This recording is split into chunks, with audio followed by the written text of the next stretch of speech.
Hey, it's Anna. Welcome back to my channel. And today we are going to meet Chloe Gong at the Downers Grove location for Anderson's. I've never been to this location before. I'm super excited. And the reason that we're meeting Chloe Gong is because of the release of her book, Vilest Things, which I happen to have an arc of. I'm actually in the middle of reading it still. So this is definitely going to be a little bit different than my usual meeting an author content because I actually have to leave right now. I actually don't have any longer to film. So I will catch up with you in my car to give you more information about Chloe Gong, what I packed, and going to the event. So let's go. All right, we are actually parked outside of Anderson's Downers Grove location. There are people walking by, so this is gonna be really interesting to see how this films.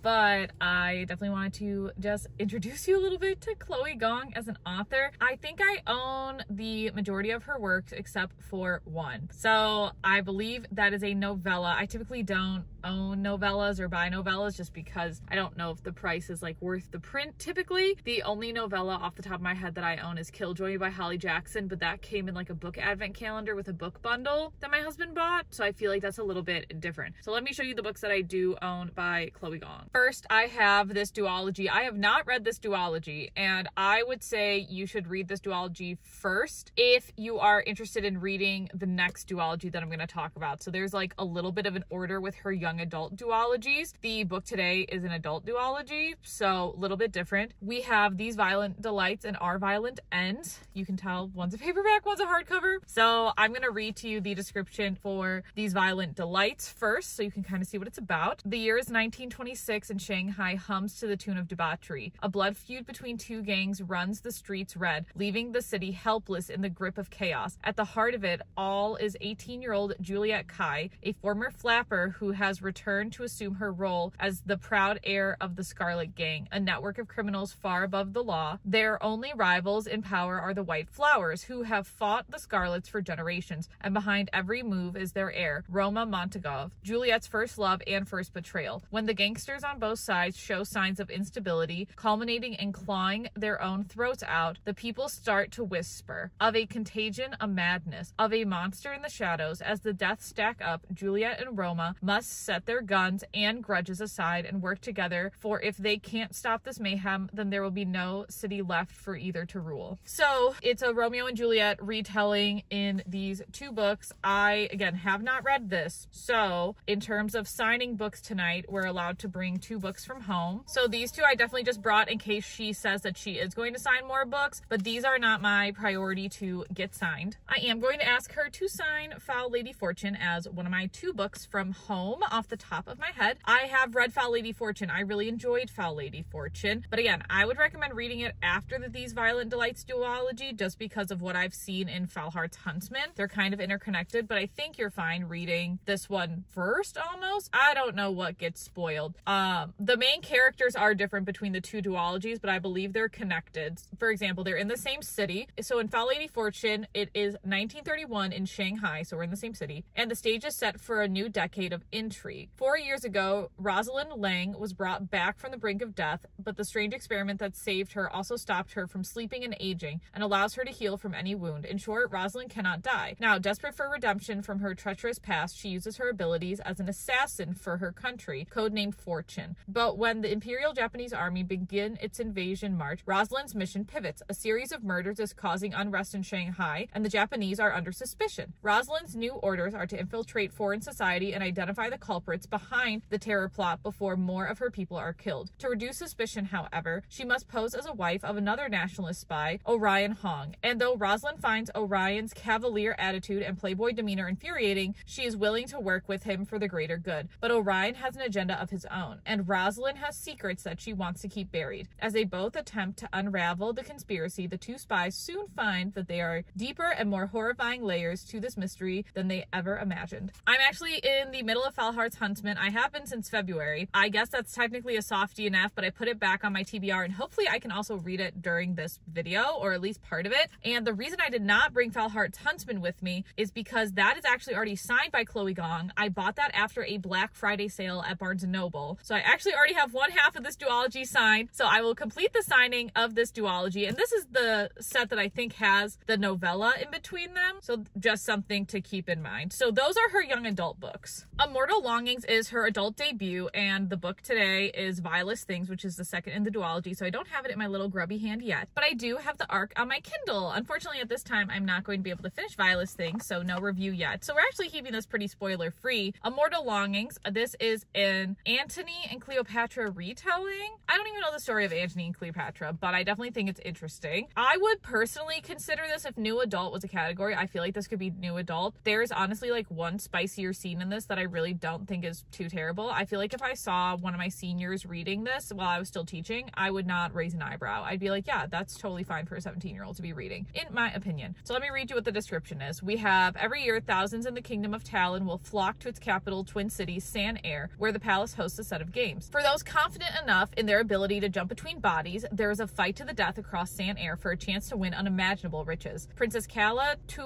me, I don't really know the best about pronunciations, lurks in hiding. 5 years ago, a massacre left her parents dead and the Palace of Air empty, and she was the one who did it. Before her uncle, King Kasa, and his forces in Sand can catch her, she plans to finish the job and bring down the monarchy. The king always greets the victor of the games, so if she wins, she gets her opportunity to kill him at last. Enter Anton Makuza, an exiled aristocrat. His childhood love has lain in a coma since they were both ousted from the palace, and his deep debt is in trying to keep her alive. Thankfully, he's one of the best jumpers in the kingdom, flitting from body to body at will. His last chance at saving her is entering the games and winning. Calla finds both an unexpected alliance with Anton and help from King Kasa's adopted son, August Shenzi, who wants to mend Talon's ills. But the three of them have very different goals, even as Calla and Anton's partnership spirals into something all-consuming. Before the game close, Calla must decide what she's playing for, her love or for her kingdom. This is a Barnes & Noble exclusive edition that I bought. Like, there's nothing really special on the cover. You have this inside part that's special on like both sides. I didn't think there was any additional special stuff in here. Maybe some questions, I don't know. I read the whole thing. I just guess I didn't notice if there was special content personally. So I rated this book a 4 out of 5 stars. The world building is just so intense throughout the book, and I think it slows it down. And that's something I'm actually seeing with Vilest Things right now. Like I said, I haven't finished it, but I'm 75% of the way through it. So I feel like the world building in this duology is just extremely long. That's all it is. I don't know why we keep getting additional world building further. Like, I swear I just read some world building at 75% of the second book in a duology. To me, that just doesn't fully make sense with how the duology should go. I don't know. I still think that the world is really interesting. I think this definitely pushes the boundaries in terms of like how creative I think Chloe Gong was. I think between Foul Lady Fortune, that was creative. This I think has even pushed the boundaries. And then I know she's coming out with a dystopian trilogy. That's what I'm honestly going to ask her about. Like, I really am interested in the dystopian trilogy, or I am just curious too if there are any other retellings that she wants to do. And so I feel like that's going to be one of my questions that I ask her just like in the signing line. The event today is at 6 and it's currently 5:15. I did pack my bag beforehand, so I'm going to put all the books back in the bag and then show you what snacks I brought along the way. I've just had kind of a weird day. We saw NoahCon last night at Alpine Valley, which was absolutely phenomenal, but we did not get home until 2:30 in the morning. I'm a girly that loves to go to sleep between 9 and 10. So the fact that I was up till 2:30 in the morning, my day's a little screwed up. So we're gonna get packed, we're gonna see the snacks, and then I'm really excited to just like see Anderson's in general because I haven't been to this Downers Grove location. I really hope I'm in a good parking spot. I looked and it said that this is 2-hour parking between 6 a.m. and 6 p.m. I don't think that means I have to leave at 6 p.m. because I'm parked in front of their public library. So we'll see. So this is what the bag looks like with all the books packed. Again, if she is not signing more than 2 books, I'm not even going to pull out the other duology. Like, again, I feel like I know the boundaries and it's appropriate. For snacks, we had leftover Pringles from NoahCon, so I'm definitely going to put those in there. And then I brought this little fun bar. I haven't had one of these in a while, so I don't have my usual stuff. And then I have my Smart Water. Did bring this to NoahCon, but I did refill it today, so we're going to put that in here. I have my earphones. I tried recording with them. I don't know if that's going to help or not. Oh my gosh, the police are walking behind me now. This is wild. I'm obviously having a day. So I'm going to use the restroom at the public library. Then I'm gonna go figure out what the heck this like Downers Grove situation looks like. They are scanning tickets 30 minutes before the event, but the bookstore I think is technically open until 6, but the event starts at 6, so it's gonna be really interesting to see. And then I am number 1 in line, so I get to leave really early and I get to meet Chloe Gong first out of the group. Which I just think is so cool. I've never been first in line before, so I'll definitely share like my first in line experience and I'll take you all with me. And yeah, I don't know exactly when I'm going to post this video, so I at least want to give you a full review of Vilest Things and then take you a little bit onto Foul Heart Huntsman, explain why that was kind of a soft DNF and things like that. But let's get to this book event before I am late. We are back from the Chloe Gong book event and I got these books signed, so it was a 2-book limit, which is fine. I showed up, I was like 5th in line to get checked in. I got a nice little front row seat by myself. It was really fun. Chloe has a New Zealand accent, which I thought was really interesting. I don't know, I just haven't heard a lot of New Zealand accents. And she was in conversation with somebody named Rachel. Don't really know who that was. I thought the conversation was interesting. And then Rachel, the moderator, just like up and left during the Q&A session, which I thought was very interesting. This was definitely a smaller space than the Andersons bookshop in Naperville. So Downers Grove, they did have to close the shop. You couldn't peruse before the event like you can at the Andersons in Naperville, so I didn't really get a big chance to look around. I thought Chloe's talking was like very inspirational in terms of continuing to write. She says every book is a new challenge for her, continuing to push herself as a writer. She talked about how this has been tough for her. And then she said, I've never really written a trilogy before. So this is my formal apology. I didn't realize this was a trilogy. I really thought it was a duology. Now, I'm really glad I found that out before I rated the book because I would have given points off for it being a duology because I don't know how it's gonna end. So that was really awkward. I did text my friend and she said, I also did not know it was a trilogy until the end of the book. So at least it wasn't only me, which means that when the signing line came, I was number 1. Somebody did ask me how I got to be number 1 in the line. I was like, I literally just like stalk the events on Anderson's page every day and I saw this one pop up and I bought a ticket, which is 100% true. That means I was first to meet Chloe, which was very exciting. And I did tell her, I was like, listen, I really thought this was a duology. I'm really sorry. She's like, honestly, not your fault. I've only written duologies up until this point. So that was really fun. My picture with her, it is the worst picture that I've ever taken with an author. And then I saw other pictures come online on like the Andersons page and they let people like move closer to her. Like the worker told me like where to stand. And so I was like, oh, I have to stand here. I'm stuck here. It was not my best picture, which makes me kind of sad, but it's okay. I feel like I still had fun. We got this character art in all of our books as well, which I think is just really pretty. I love getting character art and now I feel like I have a place to hang it up. So I think that'll be really fun. I did not finish Vilest Things obviously before going in. So I'm probably not going to read it physically because I just think the text is small and it's definitely bigger on my Kindle. But I really love these covers next to each other. And then she did say that in the epitaph, in the quote at the beginning of this book, there's a quote from Shakespeare's Antony and Cleopatra where it says, look, you sad friends, the gods rebuke me, but it is tidings to wash the eyes of kings. So, and she said in that quote that there's the title of the 3rd book. So I think it's Eyes of Kings. I don't know. We'll just have to see whenever she ends up announcing it. She told us she has not written the 3rd book at all yet, except for one line. She has been working on the 1st book in her dystopian YA trilogy called Coldwire, which I am extremely excited for. And that's where she left it. She's like, well, you'll get it sometime in 2026. I feel like that's a long ways away, which is fine. It's fine. Like you can take a year, but I feel like I'm definitely gonna have to revisit this when the next book comes out. So I'm very excited to have these signed and we're gonna see how much I finish in this video. My plan is to completely finish Vilest Things, give you a full review of that now that I officially have a signed copy. But as I mentioned, I'm also reading Foul Heart Huntsman. Luckily, nothing was spoiled at this event about Foul Heart Huntsman, which is great. I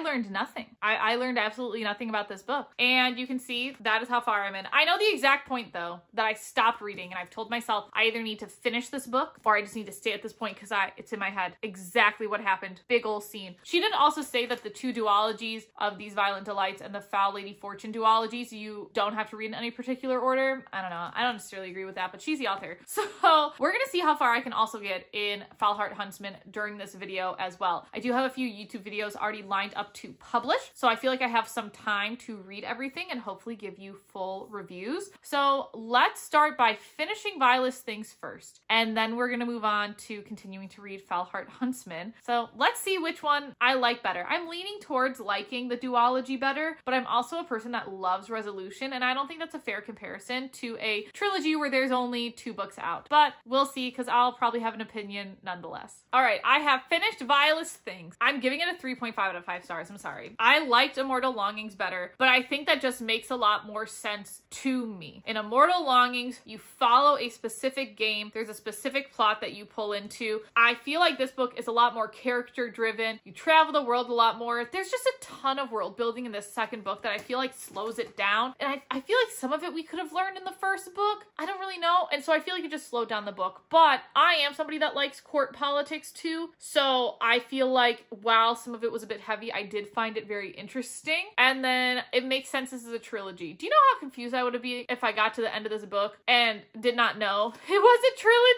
I would look stupid. I think the reveal at the end was very interesting. I still have a lot of questions. I'm kind of sad we have to wait 2 years for the next book, but it also makes sense if Chloe's working on other books. So 3.5 out of 5 stars, but I'm still interested to read the next book. And I think it's really hard to do a second book well, because you have to somehow, you know, continue on through the first book, build up enough to a third book while making the second book stand on its own. And Chloe even talked about how she like loved Catching Fire and how you could read that book on its own. I don't think you could have read this book on your own, because there is a lot of world building in the first book that you need for this book, even though this book also does a ton of world building, which I think is absolutely crazy. So I'm curious to see how everything is going to wrap up nicely. And I'm personally a reader that loves seeing everything wrapped up nicely with a bow. And I know later books in series, like the last books in a trilogy, the last book in a duology, I tend to rate those higher because of the resolution I get from them. So I wouldn't be surprised if the next book, whatever it's called, is going to be my favorite. However, I did love the concept of Immortal Longings surrounding this game and the relationships that were built. So it'll be interesting to see how books 1 and 3 pair up against each other, but I do think this will probably be my least favorite in the series. Oopsies. Now that means we got this book. I'm gonna start bringing it with me. I'm gonna start carrying it around with me. And hopefully I will get farther in this video to give you more of a review of Foul Heart Huntsman. I really liked Foul Lady Fortune, so I'm hopeful to also get through this book. And then I will have almost read all of Chloe Gong's entire discography, hopefully in this video. And you'll have to let me know what you think of Chloe Gong's writing, everything like that. Like I said, I stopped at a very specific point at this book where I knew exactly what happened. And so now I feel like hopefully with the few books off my plate, I'll get enough time to finish this and give you a full review in this video. So let's see where I end up landing in terms of reading Foul Heart Huntsman. All right, I'm filming this in October. I'm posting this video way later than I thought, but it's actually a good thing because in September I did finish Foul Heart Huntsman. So I have finished my first official Chloe Gong duology, clearly with Immortal Longings and Vilest Things. That's a trilogy. Can't say I finished it yet, but I look forward to finishing it. So Foul Heart Huntsman, I started this in February. The point that I left off at was when we see characters from the These Violent Delights duology. Okay, and I feel like Chloe has said you don't need to read both, but I am more affirmed than ever that you do need to read These Violent Delights before reading the Foul Lady Fortune duology. I feel like I lost so much depth that the book could have had if I just read the other duology first. So I'm giving this a 4 out of 5 stars. I feel like it was overall pretty fast-paced, but because you see these characters from the past, it really slows you down because I feel like Chloe just thought we would know who these characters were. We don't get a ton of backstory for them in the duology. Like, yes, between the 2 books, they are briefly mentioned, but obviously there's 2 whole books about them. So you lose all of that by not reading that duology first. So I feel like kind of sad that I didn't know that before, but now hopefully you know that. I also feel like this does give really good resolution. I got the Barnes & Noble edition, I think, because it does say signed, which it is on the inside. Oh, I've never